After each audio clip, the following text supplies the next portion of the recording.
नमस्कार, आदाब, सत श्री अकाल मेरे दोस्तों। आगे आपका होस्ट और दोस्त प्रतीक सिंह लेकर के प्रमुख तत्वों के साथ आपके पॉलिटी वीडियो क्लास संविधान का अगला क्लास जो शिक्षक भर्ती कला संकाय वालों के लिए विशेष कर डिज़ाइन किया गया है। उनके एग्जाम में क्वेश्चन यहाँ से देखने मिलेगा ही। उसके बाद भी दोस्तों उसका वीडियो नंबर आप 25 पढ़ रहे हैं और अन्य किसी के भी एग्जाम में जहाँ पर संविधान आता है वो यहीं से क्वेश्चन आपको देखने मिलेगा। निश्चिंत होकर के आप पढ़ते चलिए हमारे साथ, एक भी क्वेश्चन बाहर नहीं जाएगा। और जिन लोगों को लगता है संविधान, मैं देख रहा हूँ सर इसमें व्यू नहीं जा रहा है, सर इसमें लोग कमेंट नहीं कर रहे हैं, ठीक है। मैं आपको एक बात बता दूं, सर किसी भी एग्जाम के दो हिस्से होते हैं, इंडियन जीएस, एक सीजीजीएस। सीजीजीएस में कंपटीशन है जीरो, क्योंकि लगभग सभी बच्चों को सीजीजीएस उतना आता है, लगभग सभी को सीजीजीएस ठीक ठाक आ जाता है, इसलिए यहाँ कॉम्पिटिशन है जीरो। जो सिलेक्शन दिलाता है दोस्तों वो है इंडियन जीएस, और इंडियन जीएस में सबसे ज़्यादा क्वेश्चन जिस सेक्शन से आते हैं वो है इंडियन हिस्ट्री और इंडियन कॉन्स्टिट्यूशन। यही दो क्वेश्चन सबसे ज़्यादा आते हैं इंडियन जीएस से, और उसमें दोस्तों दूसरा हिस्सा है इंडियन कॉन्स्टिट्यूशन, भारतीय संविधान। और आप उसको अगर इग्नोर मार रहे हो, उसको अगर आप नहीं देख रहे हैं, उसको अगर आप शेयर नहीं कर रहे हैं, उसको आप लाइक नहीं कर रहे हैं, उसको आप कंटिन्यू नहीं पढ़ रहे हैं, मैं बाकी शेयर लाइक तो मेरे लिए बात है, पढ़ नहीं रहे अपने लिए, और आप जैसा पढ़ते तो उसी पैटर्न में पढ़ते चल रहे हैं, अपने दायरे को नहीं तोड़ रहे हैं, अपने कंफर्ट जोन से बाहर नहीं आ रहे हैं, कुएं के मेंढक बन के पड़े हुए हैं, तो दोस्तों आपको सिलेक्शन कभी नहीं मिलने वाला। आप छत्तीसगढ़ कितना भी स्ट्रॉन्ग कर लीजिए, आपको पोस्ट नहीं मिलेगा, क्योंकि आपकी तरह छत्तीसगढ़ को घोल के पीने वाले बहुत सारे लोग पढ़े हैं छत्तीसगढ़ में। क्योंकि छत्तीसगढ़ के जितने भी ऑफलाइन पढ़ के बच्चे निकले हैं, ऑनलाइन पढ़ के बच्चे निकले हैं, सबका सीजीजीएस लगभग ठीक ठाक है। और क्यों? क्योंकि यहाँ कोचिंग वाले सीजीजीएस को इमरत जियत ले पढ़ाते हैं बच्चों को, तो बच्चों का सीजीजीएस ही बस स्ट्रॉन्ग होता है। स्ट्रॉन्ग भी क्या रटना पड़ता है उनको हर एग्जाम्स पहले, एक बार ऐसा नहीं कि एक बार पढ़ लिए कभी दोबारा कॉपी नहीं खोलेंगे, ऐसा तो किसी बच्चे का नहीं है, मैं बता रहा हूँ आपको, ठीक है। मगर इसका मतलब सीजीजीएस में कॉम्पिटिशन आपका है नहीं, आपको पोस्ट सिलेक्शन दिलवाएगा, प्री निकाल के मेंस निकाल के इंटरव्यू तक ले जाएगा, वो है इंडियन जीएस ही केवल। और ये बात मुझसे आप लिख के रख लीजिए, आप 4 साल और गंवाना है और गंवा लीजिए, 5वें साल आपको समझ में आए, चाहे 2 साल और गंवा, तीसरे साल में आपको समझ में आए, मगर ये बात है 100% सत्य कि इंडियन जीएस ही आपको सिलेक्शन दिलाएगा। और इसी वजह से ही जो भी यूपीएससी छोड़ करके तैयारी करके छोड़े हुए लोग हैं, क्योंकि यूपीएससी में नहीं हुआ, वहाँ सीजीजीएस में सीजीपीएससी का फॉर्म भरते हैं और पहले साल वो एक पोस्ट ले लेते हैं। क्यों? क्योंकि उनका इंडियन जीएस यूपीएससी में पढ़ के अच्छा हो गया होता है। उनका सीजीजीएस अच्छा नहीं है, उनका इंडियन जीएस अच्छा है, इसलिए वो इस ग्रुप से बहुत आगे निकल जाते हैं। क्योंकि सीजीजीएस में पॉलिश करने में बहुत ज़्यादा मेहनत की बात नहीं है, क्योंकि यहाँ सब बच्चे, सबको टीचर वही पढ़ा रहे हैं, पूरे हर कोचिंग वही सीजीजीएस को रगड़ रगड़ के पढ़ाते रहते हैं बस, है ना। तो आपको देखने की ज़रूरत है, आपको ध्यान देने की ज़रूरत है कि आपको सिलेक्शन चाहिए कि नहीं। और इसका प्रमाण यही है कि यूपीएससी में आकर के सीजीजीएस निकाल ले रहे हैं, सीजीपीएससी का एग्ज़ाम, सीजी व्यापम का एग्ज़ाम, तो ये ऐसा इसीलिए हो रहा है क्योंकि उनका इंडियन जीएस स्ट्रॉन्ग है ना भाई, ठीक। आइए, तो इसका वैल्यू आपको पता होना चाहिए। इन शब्दों से, कुछ शब्द आपको जो बोला, इन शब्दों से मैं कोशिश किया कि आपको वैल्यू दिलवा सकूँ, क्योंकि मेरे को आप में से केवल उस एक स्टूडेंट से मैं बात कर रहा हूँ जिसको पोस्ट लेना है, जो नौकरी के लिए पढ़ रहा है, जो उसको पद लेना है ना। तो इनको पद लेना है दोस्त, बस मैं आपके लिए बात बता रहा हूँ, तैयारी अच्छे से कीजिए। आइए सर, भाग 5 संघ। अभी तक दोस्तों हम भाग 5 में ही पढ़ाई कर रहे हैं। सोचिए, हम केवल एक भाग के ही, आज आप 7वां 8वां पता नहीं कितना क्लास है, भाग 5 के संघ में ही है, उसमें भी हम केवल राष्ट्रपति की शक्तियाँ का पार्ट 3 में है, अर्थात राष्ट्रपति की शक्ति को लेकर के हम तीसरा वीडियो पढ़ रहे हैं। अर्थात राष्ट्रपति की शक्ति को लेकर के इससे पहले 2 वीडियो आप पढ़ चुके हैं और राष्ट्रपति को लेकर के आप उससे पहले 3 वीडियो, अर्थात ये राष्ट्रपति से जुड़ा हुआ 6वां वीडियो है मेरे दोस्त। इसका मतलब आप समझ रहे हैं कि ये क्वेश्चन यहाँ से बाहर नहीं जाने वाला। नंबर से दिखाते हैं कि भाई इतना आपको पढ़ा रहा हूँ खोल खोल के, इसका मतलब एक सिंगल क्वेश्चन यहाँ से बाहर नहीं जाएगा। और आपको पता है कि हर साल एग्जाम में राष्ट्रपति और संसद, ये 2 ऐसे सेक्शन हैं जहाँ से हर साल संविधान के पेपर में क्वेश्चन आते ही हैं, इसलिए राष्ट्रपति को इतने अच्छे से पढ़ाया जा रहा है, उसके बाद आपके संसद को वैसे पढ़ाएंगे, ठीक। आइए भाई, आपको पूरा टेबल ये वाला याद करवा चुका था मैं, हर भाग, उसके नाम, उसके अनुच्छेद, पहला टेबल तक और दूसरा टेबल तक भी याद करवा दिया था मैंने, ये वाला। इसका दोस्तों आपको आज यहाँ से पढ़ना था, एक भाग और उसका अनुच्छेद ये पढ़ना था। और उससे पहले हम इससे आगे जो 2 स्लाइड उनको रिवीजन कर लेते हैं फटाफट, है ना। और फिर आज एक भाग, उसका नाम और अनुच्छेद हम पढ़ेंगे। तो चलिए आपको बता दिया जाए फिर से भैया, शुरुआत में हर दिन मैं आपको याद कराने के लिए हर भाग, उसके नाम, उसका अनुच्छेद याद कराने के लिए ये प्रैक्टिस करवाता हूँ, हर दिन रिवीजन करवाता हूँ। फिर आज करवा दिया जाए। सर, संविधान में टोटल 22 भाग हैं, इन 22 भागों में 395 अनुच्छेद हैं और 12 अनुसूचियाँ अलग से हैं। सर भाग 1 क्या होना चाहिए? सर भाग 1 होना चाहिए, हमारे भारत देश के एक नक्शा है तो संघ राज्य और उसका क्षेत्र, तो लीजिए संघ राज्य उसका क्षेत्र। सर भाग 2 क्या होना चाहिए? सर भाग क्षेत्र 4 दिशा में बढ़ता है, इसलिए सर आपका अनुच्छेद 1 से 4। सर उस क्षेत्र में कोई नागरिक निवास करेंगे, इसलिए भाग 2 नागरिकता। नागरिकता 5 से 11। सर नागरिकों को कुछ मौलिक अधिकार मिलने चाहिए, इसलिए सर मौलिक अधिकार। सर भाग 3 12 से 35। सर नागरिकों के कर्तव्य, नागरिकों के अधिकार मिलने के बाद राज्य के नीति निर्देशक तत्व, तो भाग 4 डीपीएसपी, तो राज्य के नीति निर्देशक तत्व और डीपीएसपी अनुच्छेद 36 से 51। राज्य के उसके तत्वों के बाद हमारा कुछ मूल कर्तव्य है, तो 4 से 4A मूल कर्तव्य, 51A मूल कर्तव्य। भाग 5 हो गया सर संघ सरकार, जिसमें हम पढ़ रहे हैं, अभी भी इसी में अटके हुए हैं हम। इसी में अटके क्या, इसी को हम अच्छे से जान रहे हैं, क्योंकि यहीं से सबसे ज़्यादा क्वेश्चन आता है। तो भाग 5 संघ हम पढ़ रहे हैं आपके सर 52 से 151, 52 से 151। और सर आपका राज्य सरकार, इसका सर आपका राज्य सरकार आपका आ गया सर 152 से 237। ठीक, दूसरा स्लाइड पे हम आते हैं। ये रिवीजन करवा रहा हूँ, एक एक लाइन आपको याद करवाया हूँ। जो बच्चे शुरू से पढ़ रहे हैं उनको अब तक रटा गया होगा, वो मेरे साथ हर दिन रिवीजन करते हैं। आइए सर भाग 7 समाप्त हो गया था। सर भाग 7 स से 7, स से निश्चित, स से समाप्त, 7वें संविधान संशोधन 1956 द्वारा ही, अनुच्छेद 238 खत्म। भाग 8 में सर केंद्र शासित प्रदेश, भाग 9 में पंचायती राज, 9A में आपका नगरीय निकाय, भाग 10 में अनुसूचित और जनजाति क्षेत्र, केंद्र शासित प्रदेश, पंचायती राज, नगरीय निकाय, अनुसूचित और जनजाति क्षेत्र। सर केंद्र शासित 239 से 242, 243 से 243O, 243P से ZG, 244 44A।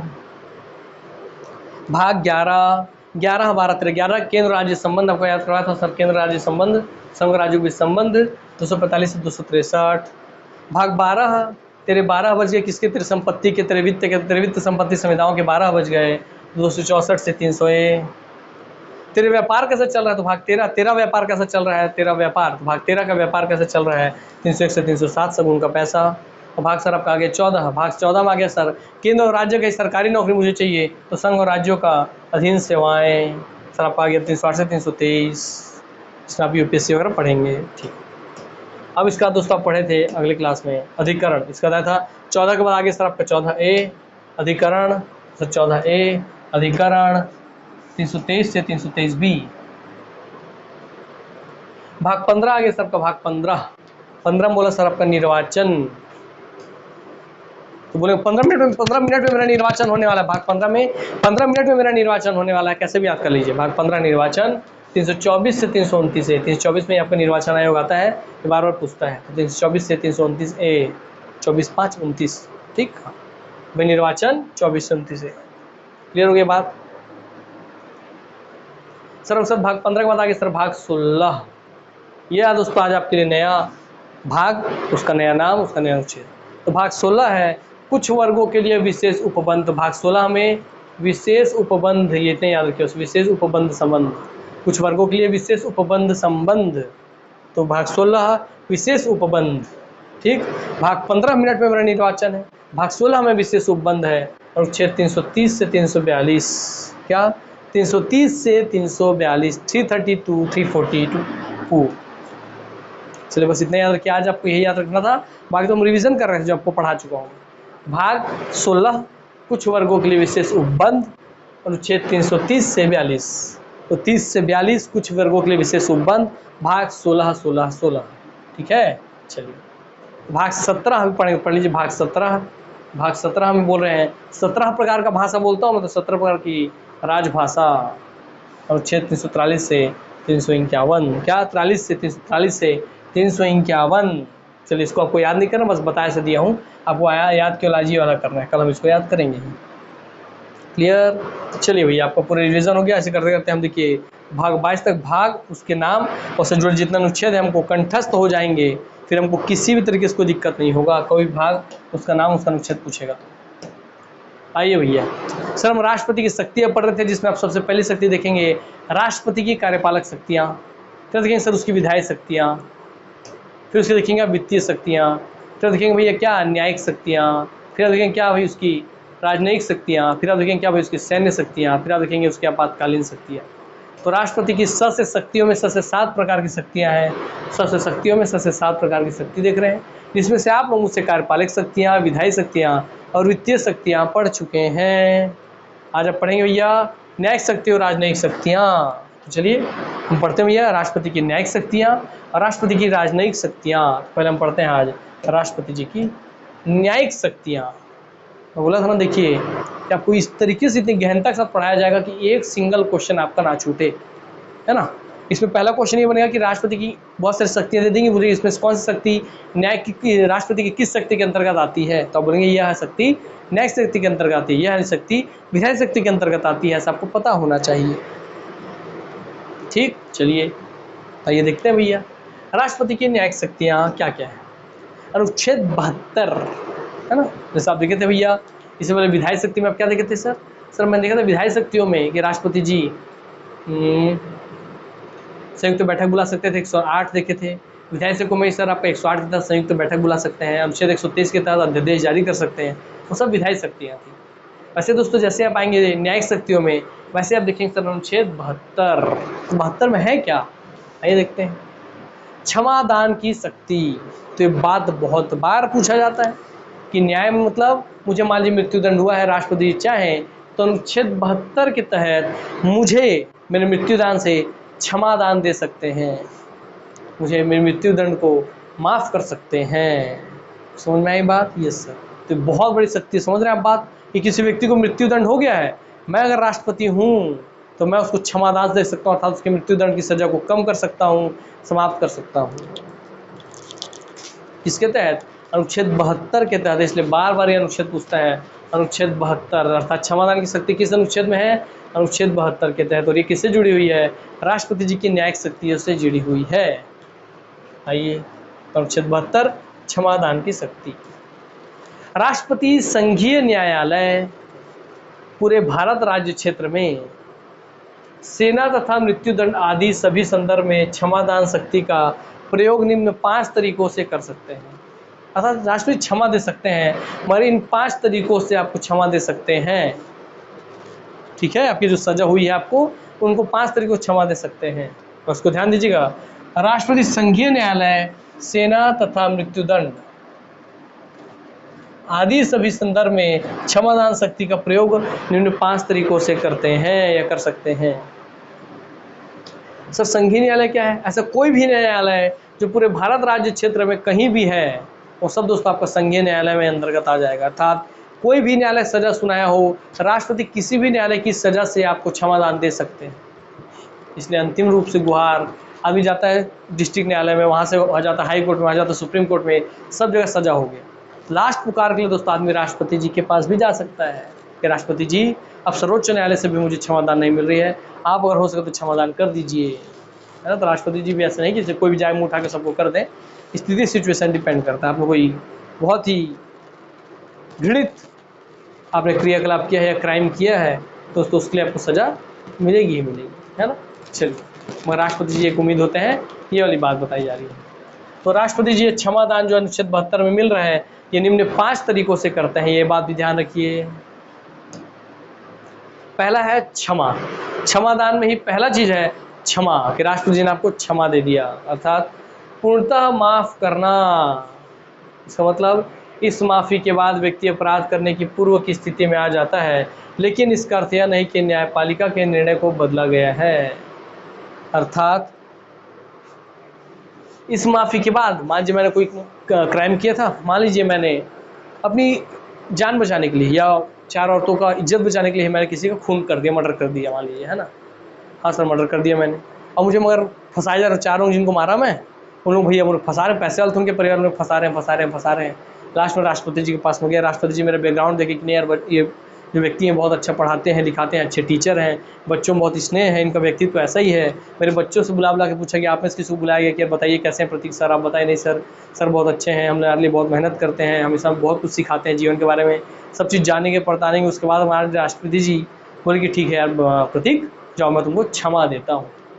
अर्थात जैसे ही मुझे क्षमा देंगे तो मैं फिर से माफ़ी के बाद, उस क्षमा माफ़ी के बाद व्यक्ति अपराध करने की पूर्व की स्थिति में आ जाता है। मतलब मैं जैसे क्षमा मिलेगा, मैं अपराध से पहले कैसे था, नॉर्मल था जैसे आपके सामने हूँ, मतलब मुझे सजा हुआ ही नहीं, मैं उस स्थिति में आ जाऊँगा। अर्थात कंप्लीट रूप से इसमें आपको पूर्णतः माफ़ हो जाती है, आपकी जो आपको दंड मिला है वो पूर्ण रूप से माफ़ हो जाती है। मगर इसका मतलब यह नहीं है कि यह चीज़ जो राष्ट्रपति जी दे रहे हैं ये न्यायपालिका के निर्णय को बदला गया है, ऐसा नहीं माना जाता है।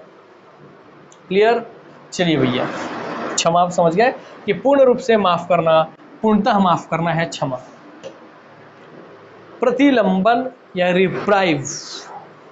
प्रतिलंबन, लंबन, देखिए दंड को अनिश्चित समय के लिए टालना, जैसे बलवंत सिंह राजवाना का केस।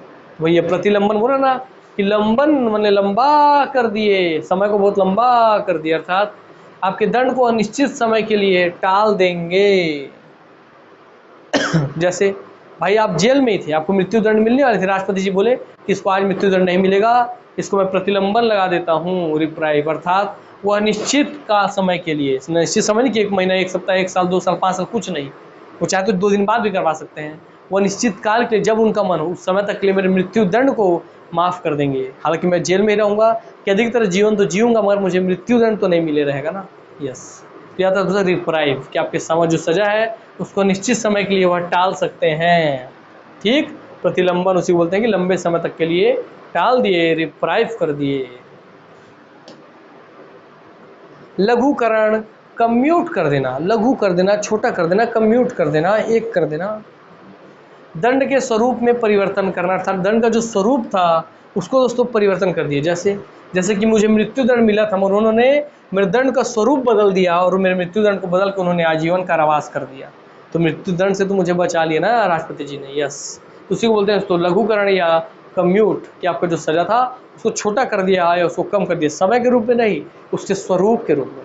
कि मृत्यु दंड तो बड़ा दंड है ना भाई, उसका स्वरूप बदल के अगर आजीवन कारावास भी कर दिए तो आप उतने दिन तक जिएंगे, तो जब तक आप मरेंगे नहीं तब तक आप जेल में जिएंगे, तो भले जेल में जी रहे और आप जेल में जिंदा तो रहेंगे ना जब तक आप नहीं मरते। यस, और अब मृत्यु दंड मिला तो आज ही मर जाएंगे। यस सर, इसका मतलब यही है कि उसके स्वरूप को बदल देते हैं लघुकरण में। ठीक, उस स्वरूप को छोटा कर देते हैं। आजीवन कारावास, मृत्यु दंड को मान लीजिए आजीवन कारावास कर दिए, आजीवन कारावास मिला तो उसको भाई 10 साल कर दिए, 10 साल मिला तो उसको मान लीजिए 2 साल कर दिए, 2 साल में उसको 6 महीना कर दिए, इस तरीके से। ठीक, तो सब लघुकरण हो जाएगा, स्वरूप बदल जाएगा। परिहार, रिमिशन, ठीक है, प्रकृति में परिवर्तन नहीं, मात्रा में परिवर्तन। ये है दोस्तों मात्रा, वही समय को कम करने वाला।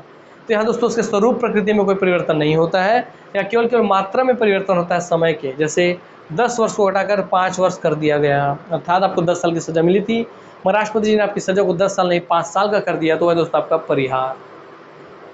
ठीक सर, एक में समझते चलिए, पहले पूरी सजा को माफ़ कर दिया सर, दूसरे में प्रतिलंबन में आपका जो मृत्यु दंड मिलने वाला था उसको लंबे समय तक के लिए पेंडिंग कर दिया, तीसरे में सर आपके मृत्यु दंड को बदल करके आपका आजीवन कारावास कर दिए, स्वरूप बदल दिए, प्रकृति बदल दिए लघुकरण में।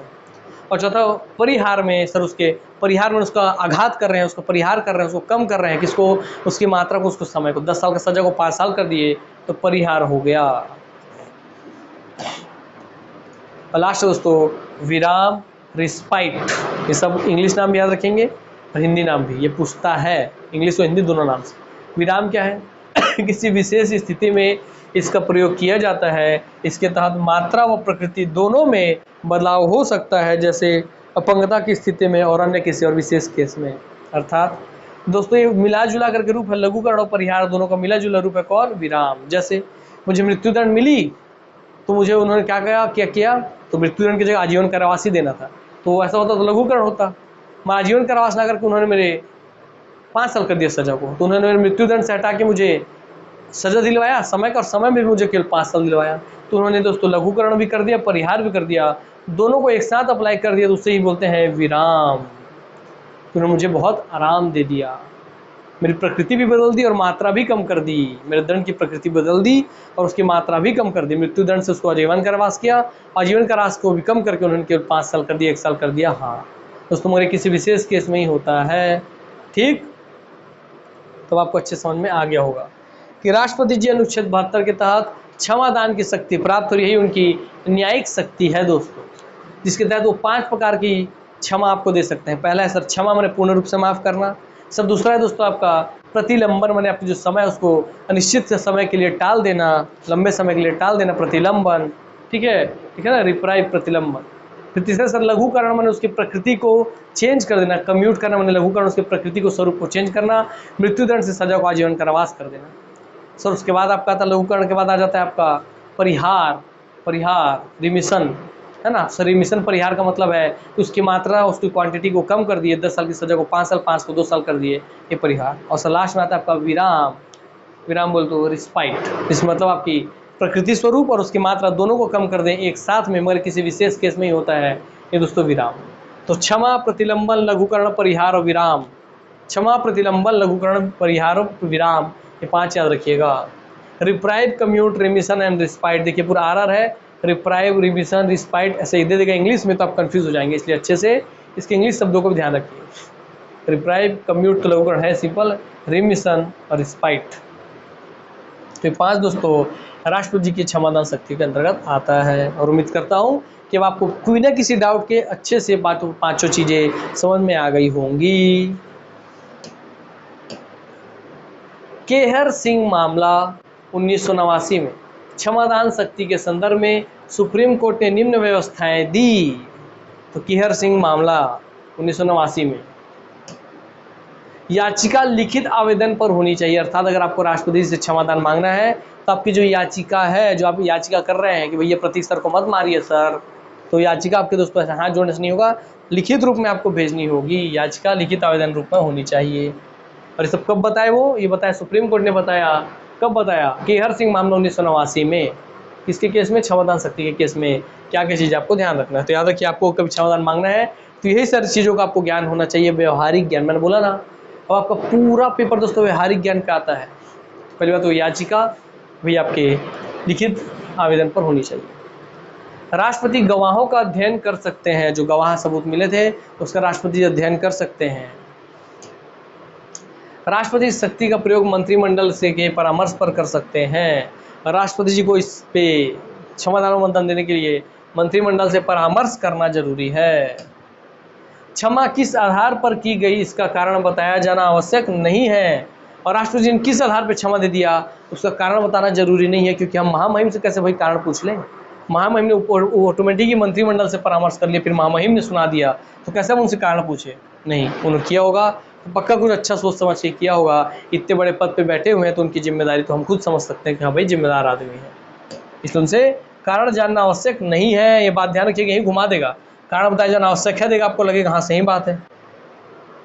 सुप्रीम कोर्ट ने कहा कि क्षमादान का JR हो सकता है क्योंकि यह JR बोल तो जुडिशियल रिव्यू, न्यायिक पुनर्वलोकन हो सकता है। ठीक, याद रखेंगे। अनुच्छेद 13 में था ना, यस। अनुच्छेद 13 के तहत जो सुप्रीम कोर्ट ने कहा कि क्षमादान जो देंगे राष्ट्रपति जी उसका जुडिशियल रिव्यू, न्यायिक पुनर्वलोकन हो सकता है, क्योंकि यह मंत्रिपरिषद की सलाह पर होता है। क्योंकि मंत्रिपरिषद सलाह लेके काम कर रहे हैं ना, इसलिए इन चीज़ों का जुडिशियल रिव्यू हो सकता है। अर्थात फिर से चाहे तो सर्वोच्च न्यायालय जो राष्ट्रपति जी ने क्षमादान दिया उसमें फिर से एक बार अपना रिव्यू कर सकता है, फिर से पुनर्वलोकन कर सकती है। बातें आप ध्यान रखिएगा मेरे दोस्त, कि आपको याचिका लिखित हो, राष्ट्रपति गवाहों का अध्ययन कर सकते हैं, राष्ट्रपति शक्ति का प्रयोग मंत्रिमंडल के परामर्श से करेंगे, कि क्षमा किस आधार पर की गई इसका कारण बताना जाना आवश्यक नहीं है। सुप्रीम कोर्ट ने कहा कि क्षमादान का जुडिशियल रिव्यू, न्यायिक पुनर्वलोकन हो सकता है क्योंकि यह मंत्रिपरिषद की सलाह पर होता है। अब प्रक्रिया देख लीजिए। आइए, राष्ट्रपति जी गृह मंत्रालय के पास भेजते हैं, वो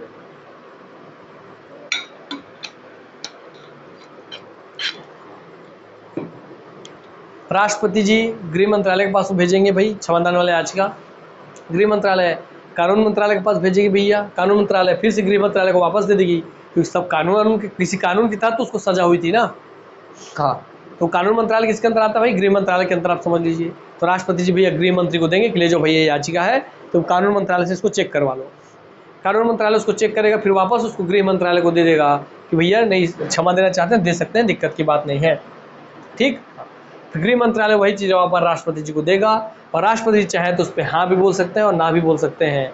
याचिका पुनः भी की जा सकती है, और याचिका एक बार खारिज हो गई तो फिर से याचिका डाल सकते हैं राष्ट्रपति जी, फिर से याचिका डालने एक बार और तो विचार कर लीजिए, प्रतीक सर को बचा दीजिए, बस उसे लिए याद रखेंगे। याचिका पुनः की जा सकती है, प्रोसेस क्या प्रक्रिया कि राष्ट्रपति जी को अपनी याचिका दी, याचिका फिर गृह मंत्रालय पे जाएगी, गृह मंत्रालय से कानून मंत्रालय जाएगी, कानून मंत्रालय देखिए कि किस कानून के तहत उस व्यक्ति को सजा हुई थी, वो व्यक्ति कौन से जेल में, उसको क्या सजा हुई है, सब चीज़ चेक करेगा, फिर बताएगा कि हाँ भैया दे सकते हैं क्षमादान। फिर यहाँ से वो कानून मंत्रालय गृह मंत्रालय को वापस सौंप देगा, वहाँ से गृह मंत्रालय वापस राष्ट्रपति जी को सौंप देगा, वहाँ से राष्ट्रपति जी उस पर हाँ क्षमा करता हूँ या नहीं, मैं क्षमा नहीं करता हूँ, कुछ भी बोल सकते हैं। और ऐसा बोलने के बाद अगर क्षमा दे दिया हाँ में तो दिक्कत नहीं, मगर आप बोले भाई नहीं देता हूँ, तो आप फिर से पुनः भी याचिका कर सकते हैं कि राष्ट्रपति जी माफ़ कर दीजिए, प्रतीक सर बहुत अच्छे हैं, हम लोग को बहुत प्यार करते हैं, उनको माफ़ कर दीजिए। चलिए भैया इस तरीके से प्रैक्टिकली रूप से आप समझ गए होंगे। अब बताइए कि इससे पहले आपको सही में ये प्रक्रिया पूरा पता था, कैसे से करना करते हैं, ऐसे से जाता है हर एक चीज़। मैं लिख के दे रहा हूँ दोस्तों की प्रक्रिया आपको ऐसे एकदम कंठस्थ रूप से पता नहीं, तब व्यवहारिक तरीके से क्या है ऐसे हो रहा है काम।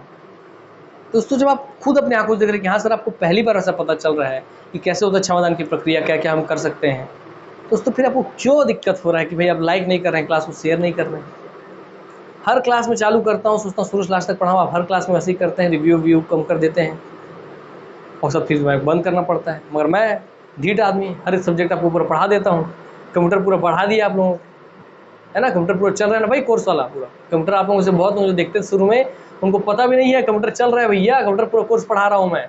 शाम को पढ़िए, वीडियो देखिए, है ना, एक बार उसको आप जीवन में देख लिए कंप्यूटर का क्लास शुरू से लेकर लास्ट तक, तो जीवन में दोबारा कभी कंप्यूटर का किताब नहीं खोलना होगा आपको, एग्जाम बैठेंगे और क्वेश्चन बना के आएंगे आप, ये लिखित गारंटी दे रहा हूँ मैं कि आप बना के आएंगे भैया पूरा, है ना, अगर आप पढ़ते हैं अच्छे से कंठस्थ करके, और कंठस्थ तो आपका ऑटोमेटिक हो जाएगा, मैंने आप सजग होकर के पढ़ते हैं तो ठीक। चलिए वो आपके हाथ में है ना भाई, पढ़ने वाला दो टाइप के लोग पढ़ते हैं, एक पढ़ के निकल लिए और एक पढ़ के उसको अपने अंदर बसा लिए, तो वाला बात है ठीक। तो कंप्यूटर पढ़िए, पूरा करा दिया है, यूट्यूब पे फ्री है, ओके, और इस पे क्लास पे भी शेयर कीजिए इसको, बहुत हाई क्वालिटी का कंटेंट मिल रहा है जहाँ से क्वेश्चन आपको देखने मिलेगा और आप देख के समझ जा रहे हैं भाई, आपको पहली बार ये प्रक्रिया प्रोसेस पता चल रही होगी, मैं लिख के दे रहा हूँ आपको पहली बार प्रक्रिया पता चली होगी कैसे प्रक्रिया होती है।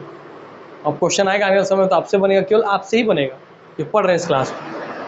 राज्यपाल 161 के तहत 2 मामलों के अलावा सभी में इस शक्ति का प्रयोग कर सकते हैं, अर्थात तो पीछे 5 प्रक्रिया थी, तो भाई आपका राष्ट्रपति जी अनुच्छेद 72 के तहत देते हैं क्षमादान, वैसे राज्यपाल भी क्षमादान दे सकते हैं, मगर 2 मामलों के अलावा, 2 मामलों को छोड़ करके बाकी सभी मामलों में वह भी क्षमादान दे सकते हैं।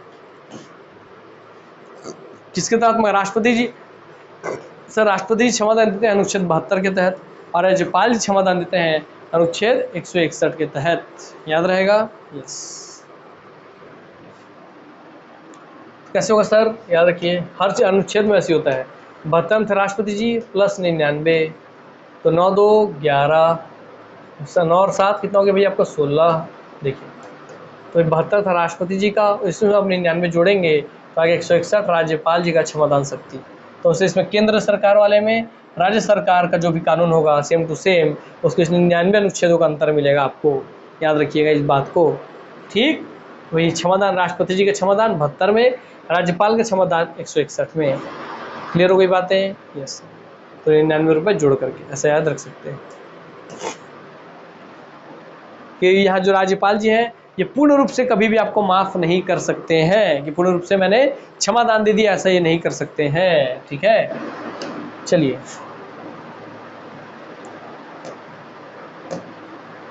भारत के राष्ट्रपति के पास हर स्थान के तहत क्षमा करने की शक्ति है, अनुच्छेद 72 के तहत क्षमा करने की शक्ति है, अनुच्छेद डी, ऑप्शन डी अनुच्छेद 72 ठीक। वही आइए, किसी भी व्यक्ति की फांसी की सजा को बदलने या कम करने का अधिकार किसे दिया गया है? किसी व्यक्ति की फांसी की सजा को बदलने या कम करने का अधिकार दिया गया है राष्ट्रपति जी को।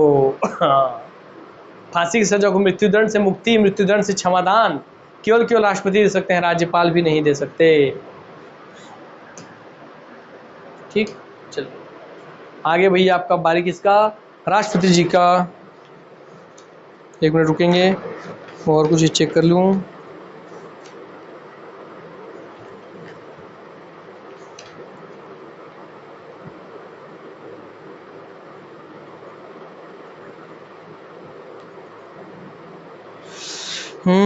एक मिनट रुकेंगे, आप ही के लिए कुछ इंपॉर्टेंट खोज रहा हूँ, मिलेगा तो बता देता हूँ, है ना।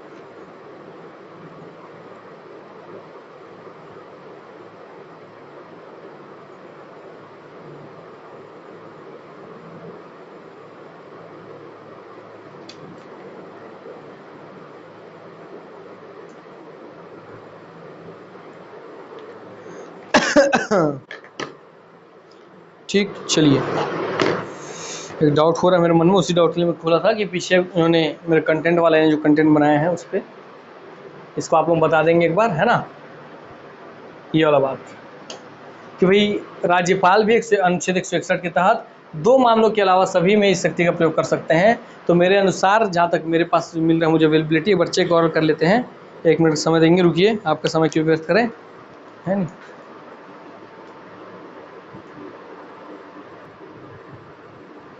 चलिए भैया, मैंने चेक कर लिया है, याद रखेंगे इस लाइन का कोई महत्व मत रखिए, है ना, याद रखिए इस लाइन का कोई महत्व मत रखिए, बस राज्यपाल जी 161 के तहत क्षमादान देते हैं, इतना ध्यान रखेंगे।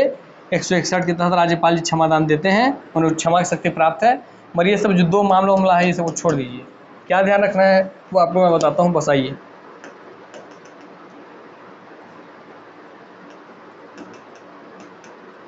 ये कि राष्ट्रपति को ये 5 मामले प्राप्त हैं, अर्थात राष्ट्रपति इस 5 मामले में आपको क्षमादान दे सकते हैं, इस 5 ही केस में 5 चीज उपयोग कर सकते हैं, मगर राज्यपाल इस पहले को उपयोग नहीं कर सकते, अर्थात वो आपको पूर्णतः माफ नहीं कर सकते। कौन?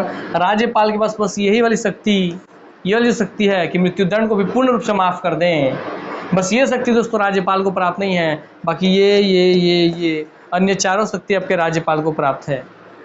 और राष्ट्रपति के पास ये जो शक्ति स्पेशल क्षमा मतलब पूर्णतः माफ कर देने वाला, ये शक्ति केवल राष्ट्रपति जी के पास ही है। राष्ट्रपति जी का तो 5 शक्ति है, मगर ये शक्ति केवल स्पेशली इनके पास है, इसका प्रयोग राज्यपाल भी नहीं कर सकते, बाकी राज्यपाल इन 4 नियमों का प्रयोग कर सकते हैं किसी को क्षमादान देने के लिए, याद रहेगा। तो आप अगर राज्य स्तर पे हैं भैया तो आप राज्यपाल जी से गुहार लगा सकते हैं, ठीक, इन 4 केस में, क्लियर।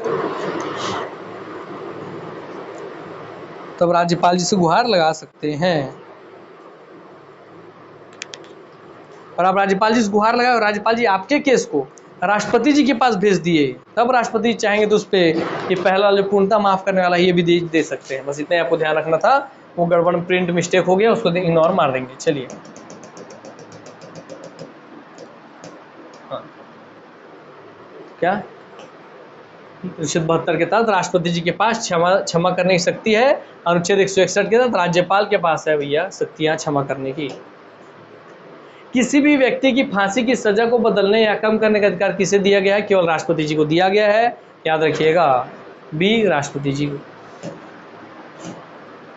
अब आते हैं दोस्तों आपके राष्ट्रपति जी का, हमने सर कार्यपालक शक्ति पढ़ लिया, आपकी विधायक शक्ति पढ़ ली, वित्तीय शक्ति पढ़ ली, न्यायिक शक्ति पढ़ ली। अब आता है सर अगला बारी राजनयिक शक्तियों के बारे में कि राष्ट्रपति जी का राजनयिक शक्ति क्या क्या है, इसको भी अच्छे से पढ़ लीजिए, जान लीजिए। तो आइए हम जानना चालू करते हैं। हाँ, क्लास कोई दिक्कत नहीं है, कंटिन्यू चल रही है, ठीक है। तो राष्ट्रपति जी की राजनयिक शक्तियाँ, अंतर्राष्ट्रीय संधियों तथा समझौतों को संसद द्वारा अनुमोदित किया जाता है। किसको? अंतर्राष्ट्रीय संधियों तथा समझौतों को संसद द्वारा अनुमोदित किया जाता है एवं भारत के राष्ट्रपति के नाम पर समझौते किए जाते हैं एवं अंतिम रूप प्रदान किए जाते हैं। इसका मतलब क्या वो ये बोल रहा है, ध्यान समझिए एक लाइन को। अंतर्राष्ट्रीय जो संधियां हैं, है ना, एक देश से दूसरे देश के राष्ट्र के बीच में जो संधि हो रही है और एक राष्ट्र से दूसरे राष्ट्र के बीच में जो समझौते हो रहे हैं, उनको संसद द्वारा अनुमोदित किया जाता है। जैसे मैं गया किसी देश में, वहाँ पे जाके मैं आप बोला कि जब हम ये संधि करते हैं, ये समझौता करते हैं, और जो भी संधि समझौता हो उसको ला करके वापस संसद में अनुमोदित करना होगा, संसद के समक्ष रखना होगा एवं भारत के राष्ट्रपति के नाम पर समझौते किए जाते हैं। तो जितनी भी अंतर्राष्ट्रीय संधि हो, समझौते हैं, और संधि समझौते जब संसद में रखे तो जो संसद में रखे जाएंगे तो सब भारत के राष्ट्रपति जी के नाम पर ही समझौते किए जाते हैं और अंतिम रूप प्रदान किए जाते हैं किनके द्वारा ही? राष्ट्रपति जी के द्वारा ही। अर्थात भले प्रधानमंत्री जाए, भले गृह मंत्री जाए, चाहे कोई भी जाए दोस्तों, वो रियल मायने में राष्ट्रपति जी के ही प्रतिनिधि बन के जाते हैं दूसरे देशों में, और वहाँ जा करके कोई भी समझौता कर रहे हैं, संधि कर रहे हैं, तो समझौता संधि में राष्ट्रपति जी के नाम पे ही वो समझौता संधि होता है और उसको ला करके फिर आपकी संसद के पटल पे अनुमोदित किया जाता है। वो अंतर्राष्ट्रीय मंचों तथा मामलों में भारत के प्रतिनिधि होते हैं। कौन? राष्ट्रपति जी। तो कोई भी अंतर्राष्ट्रीय मंच हो, कोई भी मामला हो अंतर्राष्ट्रीय स्तर का, वो सब में भारत के प्रतिनिधि के रूप में भारत के राष्ट्रपति को ही देखा जाता है। ठीक है, यस। विदेशी देशों के सभी राजदूतों का कमिश्नरों के प्रत्यय पत्र किसके द्वारा प्राप्त किए जाते हैं? तो आंसर सर आपका बहुत स्पष्ट है। आप पढ़ रहे हैं राष्ट्रपति, तो राष्ट्रपति मार देंगे, मगर अगर ये क्वेश्चन एग्जाम में आता है मेरे दोस्त, आप पक्का गलती करते है ना। तो आंसर डी राष्ट्रपति।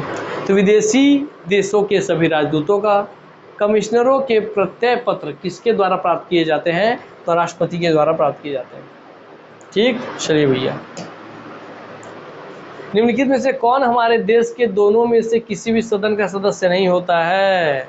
तो सर आंसर स्पष्ट है, राष्ट्रपति जी ना लोकसभा के सदस्य होते हैं ना राज्यसभा के, तो दोनों में से किसी भी सदन के सदस्य नहीं होते हैं। बातें क्लियर हो गई ना? क्यों? क्योंकि भाई किसी भी सदन के सदस्य नहीं रहेंगे तभी तो निरपेक्ष रहेंगे दोनों सदन से, है ना। और निरपेक्ष का मतलब किसी के पक्ष में मैं नहीं रहता हूँ। सर अब उसका आप राजनयिक शक्ति भी देख लीजिए राष्ट्रपति जी का। हाँ, अब आप देखेंगे सर राष्ट्रपति जी की सैन्य शक्तियाँ, इसको ध्यान से पढ़िए, यहाँ क्वेश्चन बनता है।